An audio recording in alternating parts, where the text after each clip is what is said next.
Welcome everyone. I'm very pleased to host this hangout between Escape Publishing's nominees for the Australian Romance Reader Awards, Favourite New Australian Romance Author, and a number of significant bloggers from around the country. In order to introduce, I'm going to start with our authors. First up, we have Alissa Callen, whose title, What Love Sounds Like, is nominated for the Best Short Contemporary Romance at the Australian Romance Reader Awards. Alissa is also nominated for 2 other awards, as well as Favourite New Australian Author. Alissa, can you say hi? Hi, Kate. Thanks so much for having me here. My pleasure. Next up, we have Sandra Antonelli, whose novel A Basic Renovation is nominated for Best Contemporary Romance, and Sandra is also nominated for Favourite New Australian Romance Author. Hi, Kate. Hi, everyone. We have Juliet Madison, who is also nominated for Favourite New Australian Romance Author. Hi. And finally, Kendall Talbot, whose novel Lost in Kakadu is nominated for a number of awards, including Favourite Cover, and Kendall is also nominated for Favourite New Australian Romance Author. Hi, Kate. Hi, everybody. We're very excited to welcome ShelleyRae from Booked Out, who's here to chat with us today. Thanks for asking me to join you today. We have Kat from Book Thingo, who's also here. Hi, everyone. Hi, Kate. Hi, authors and bloggers. Kaetrin from Kaetrin's Musings, and also Dear Author. Hello, everybody. Thanks for having me. And the lovely Meredith Jaffe, who's here representing the Hoopla. Oh, hi, Kate. Hi, everyone. Nice to be here. So let's get started. We're going to have a bit of a conversation today about romance in Australia and up-and-comers and what it means to be writing in romance in the space that it currently exists in Australia. But let's get started with a question about the books that our authors are actually nominated for. Now, you're all nominated for Favourite New Australian Romance Author, but none of you have written what could be considered a traditional romance novel. Let's start with Sandra. Sandra, your characters in your novel are both 40 plus. And in fact, you've written a PhD on how unusual that is. Yes, I did. It's with the examiners right now. It's supposed to come back next month. But you don't want to hear about that because I'm sick of talking about it. And Juliet, you've also talked about, well, essentially your characters are also a little bit older in your time travel novel Fast Forward. They start out at 25, but then the bulk of the book is told when your characters are in fact 50. So a bit of both there. And Alissa, your book, I mean, it is a rural romance, but the big story isn't necessarily between the hero and the heroine. It's really between the hero and, and a child. That's right. I think that comes from me having 4 children and having a kitchen full of sweet things. So it was lovely writing about a little girl and about all the things that she had to do to connect with the hero. And a lot of this involved cooking. And finally, Kendall, your story involves, a younger man, an older woman, and not only that, but a very unique Australian setting and almost a survivor-style aspect. That's correct. I just wanted to make my characters suffer as much as they could and put them in a beautiful environment that, as far as I'm aware, has never been used in a romance novel before, showcasing Australia's best national park. Is anyone going to argue that Kakadu is the best national park? Maybe. It's beauty and brutality all at once. That's very true. Now, let's stick with you for a bit, Kendall. I mentioned that you have a younger hero in your novel. Your hero is actually 10 years younger than your heroine. But not only that, Yes. but he's bisexual, and he starts the romance story in, very heavily involved in a very loving relationship with another man. Now, That's correct. what has the response been to featuring bisexuality in your story? Actually, surprisingly, I haven't had any negatives. All I've had is people who have been overjoyed with the romance between my female character and my bisexual man. Because for me, for Mackenzie, it wasn't his journey. He was comfortable with who he was. It was my heroine's journey, and she was the one who had to learn that love comes in the most unusual places. Bisexuality isn't something that is actually explored a great deal in romance novels. Has anyone ever read anything else that has that sort of that exploration? Anna Callen. Oh, Anna Callen. Oh yeah, that's right. Her book Untamed dealt with a cross-dressing duke, didn't it? My hero isn't a cross-dresser. I read Butterfly Tattoo a few years ago. I can't remember the name of the author, but that was a book where the hero had been in a gay relationship and his partner had died, and he met a woman and he ended up in a straight relationship. So in the end, he identified as bi. Mm-hmm. That was a pretty good book. Do you think that, this is a question for everybody, do you think that with, with Lost in Kakadu and with Untamed getting the recognition that they're getting at the moment, is the market for exploring sexuality in romance novels opening up? Prior to this, we've really had sort of, we've had heterosexual romances, we've had, male-male or menage romances, but we've never actually had that almost the spectrum to engage within romance. Definitely, I think these days people are a little bit more open to where, like I said before, where love comes from. So it's no longer, just taboo to be, a different race or a different age bracket. I think people are a little bit more accepting as to where relationships come from. I think it is opening out. I think we're seeing more diversity in general media, and we're hearing about it on Twitter and other social media. Like there's an NFL draft pick that's come out as gay only in the last couple of days. I mean, he's been out where he's been playing, but he's publicly come out as gay, and if he gets picked, and he's likely to, he's going to be the first openly gay NFL player to be actually playing.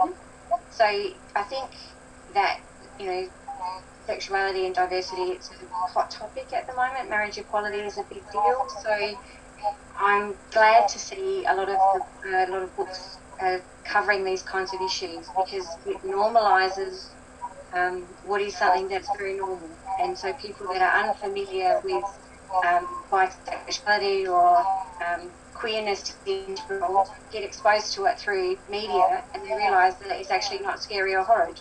That's correct, and that's where I came from with my book. My heroine, she had a lot to deal with just being trapped, I guess, in the jungle with a bisexual. She had never experienced that, and it wasn't just being with him, but her journey of falling in love with him, which I explored that avenue because she was the one who was the bigot, and that's where I wanted to say that, bisexuality is not something that should be discriminated against. Well, romance likes to say that there's sort of something for everyone on offer, and I think that's actually now more and more the case, which I think is just fantastic. I mean, if you want to read about male or female or older people or younger people or paranormal romance or anything along that spectrum, you can find something. And that's quite wonderful. And excuse me for using my hands so much. Well, it's nice what you were saying about diversity, because I think that's very true. And if you look at the Australian Romance Reader Awards this year, the nominees are incredibly diverse, and I mean, there's an incredible amount of diversity just among the nominees that we have here, between ages, between focus, between sensuality of the romances. You know, we're looking at almost the full spectrum just sitting here in this hangout. So what do you think has changed that's made this diversity possible, this recognition of diversity and acceptance of diversity? For me, it was Escape Publishing, who were willing to take a risk with my book. And this ends your paid promotional aspect. So as a reader, I think it's really digital publishing that's changed the landscape, because it's allowed not just the digital-only imprints to take risks on new authors and new stories, but also self-publishing. Authors self-publishing have kind of also opened the doors for new themes, new types of characters, the kinds of characters and situations that a traditional publisher might have felt wouldn't find a market.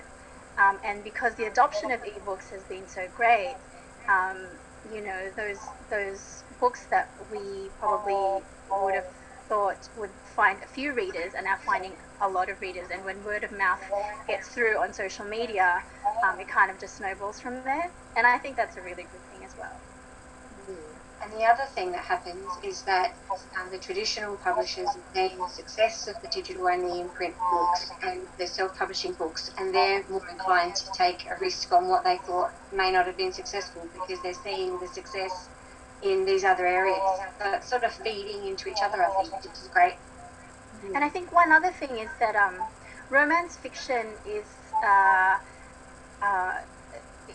gaining a little bit more respect in the literary community, if I can put it that way. So we have academics studying it. We have people who are doing, you know, English degrees or MFAs, who write romance fiction. So the level of craft in romance actually is also on the rising. Well, there was a section in the New York Times Book Review just last weekend that was entirely about romance. And that's the first time that romance has ever appeared in the New York Times Book Review, so... I think that part of the conversation we've been having is around the representation of women writers in literary columns, etc. Full stop. I mean, Vida is the classic organisation we turn to. And I think seeing romance more in the spotlight in places like the New York Times is partly a response to the fact that organisations, media organisations, are realising that they are not truly representative of the reading market. Which is a good thing. I think that's very fair. I mean, you only need to look at the very often trotted out statistics about who reads what and what percentage of the market each of the different genres within fiction actually encompasses. It's something that romance readers have been jumping up and down about for years and years and years, but it seems like, you know, the representation is finally starting to catch up with what readers and authors have known for, you know, decades.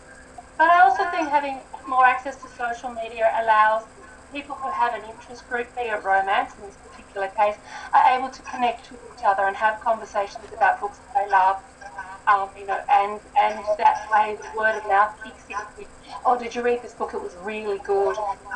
Which you didn't get in print media. Even if romance did get covered in print media, there was never that ability to spread the word more virally, if you like, about how good a book was or how great an author was. Well, social media in itself has been quite a boon for the romance community because they've always been a romance reading community as well as a writing community. So I think social media has just allowed this to come to the forefront and explode in a way that it hasn't been able to before. So that's really assisted in the recognition of the genre, if I can say that. Well, I mean, word of mouth is now recognized as the best selling tool that an author can have, you know, in any genre, across any market, really. And since the advent of social media, it's actually almost it's measurable, word of mouth, you know, and then it extends to e-tailers and blogs and Goodreads and things like that. Like, you can also almost quantify word of mouth. I was about to say almost exactly the same thing, which is that having online bookstores has also made a big difference, because where we might be able to walk into our local bookstore and not see a romance section, the online bookstores have a huge romance section.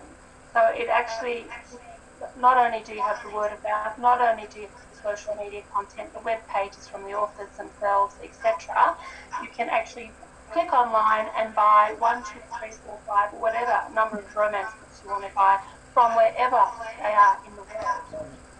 And the other thing with the advent of the ebook is that the price has dropped dramatically. So people are willing to take a risk on a cheaper book than they would be on say a $30 book in print.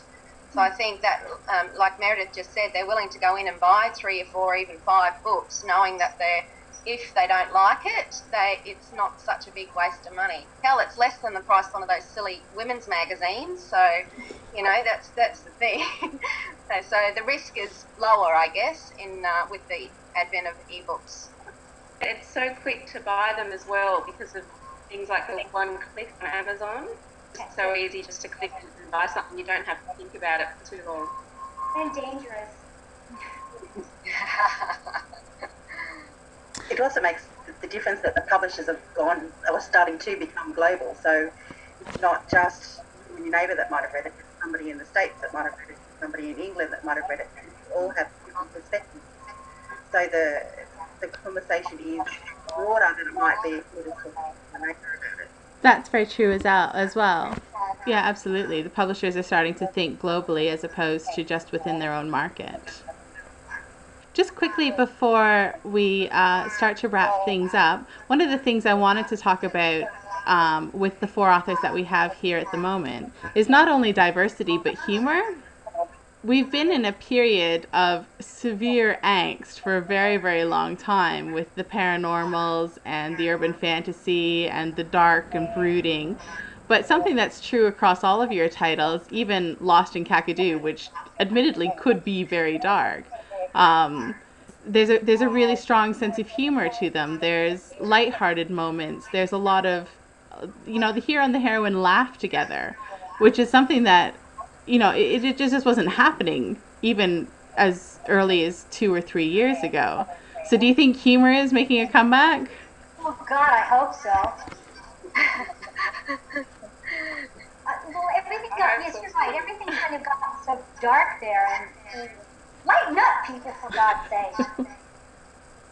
For me, that's a very Australian thing. We tend to laugh, you know, through dark times and laugh for the most inappropriate times often. And I think that would, for me, with my book, there was a situation there where I had an extra, you know, burial or whatever, and I decided to take it out and swap it for a bit more light-hearted scene. And I think that's the thing for readers, is you want to get enjoyment out of a book, and laughing with your characters is definitely much more fun than crying with them, unless it's nice tears. Yeah, definitely laughter's well, for me, laughter's an Australian thing, so that's why I'm an Australian, that's what I put in there, so yeah. Do you agree, Alissa? I think also the economy. I think also the economy has something to do with it as well. When the global financial crisis hit, people didn't want to read dark, angsty books. They wanted an escape from reality. So sometimes, the economy and what people are looking at reading can sometimes impact on what type of books they're choosing. Juliet, do you want to add something? I mean, you very obviously chase the laughs with your underwear scene. I think a lot of readers like to recognise a bit of themselves in characters and in books, and to be able to laugh at those funny situations they go through in life, and I think that just adds to the overall enjoyment of a book. And I think it's good too if you can have a mix between both the laughs and the serious side. And you know, obviously with my books I like to have a more uplifting feel to them, but I think a combination is great. And yeah, it's just about that recognition of the funny things that we go through in life, and laughing with them as well as that's in. We have a bit of an echo chamber in here, but is that true? Do you think that it's an Australian trait to want to laugh with your characters? I think it's kind of universal. I wouldn't say it's one found by any one culture. I don't know, that's my own experience having sort of grown up with different cultures in different countries. So I've seen people laugh at the most ridiculous and heartbreaking misfortune, and they kind of, come through stuff because of that sense of humor. Anyone else want to weigh in? I think we have I think Australians have a slightly different sense of humour, but yeah, I agree that the need for the laughs is a global thing. So as a reader, I definitely have been seeing a lot of more humorous types of books. You only have to look at the success of the Rosie Project to see that, a humorous book appeals to people across different cultures, different countries. I think the sense of humor might be a little bit different, but again, having a global reach is kind of great because, your books will just find the people who like your sense of humor. And I think it's part of that relaxation too of the romance, and it gives people more choices, more boundaries, more choices to find something that suits them and doesn't take itself so. I think also a funny hero is kind of sexy. Yeah, funny heroes are great. Well, I'm very much on the record about liking beta heroes, and beta heroes always seduce with their humor. So you can count me in on that. All right, well, our time is just about up. Is there anything that anybody would like to throw in for discussion, or any questions that they'd like to ask before we go? Well, I'd like to know, if you won the ARRA trophy, where would you put it? Oh, that's a good question. Right next to my computer to inspire me for my next brilliant book. Alissa, where would you put the trophy? I have to find somewhere that's not covered with clutter. Juliet? Yeah, probably the desk, I think, next to the computer. Or in the bedroom, so I see it when I go to bed at night. And Sandra? Well, I'd have to copy Emma Thompson and put mine, I'd put it in the bathroom. I mean, because everyone would see it. But it's a good plan. Well, I think on that note, we might wrap things up. Thank you very much, everyone, for being here and having a hangout with us today. It was really fantastic to have you all here, and I look forward to hearing your voices continuing this conversation in the future. Thank you so much, guys.